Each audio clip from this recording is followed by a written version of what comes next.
wala itabang sa katawan. Ayan.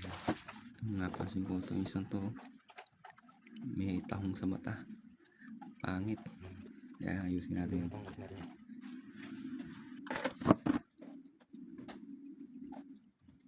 Kapit na kapit. Buti pa itong tahong makapit eh. Ayan. Taisin ko na para sigurado.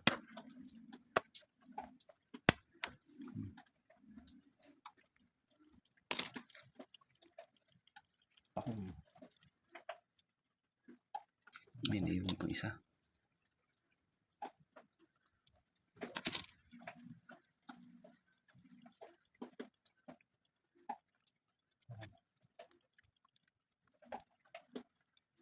Ay, kapit na kapit lang. Ay, kaya. Yan, tanggal na.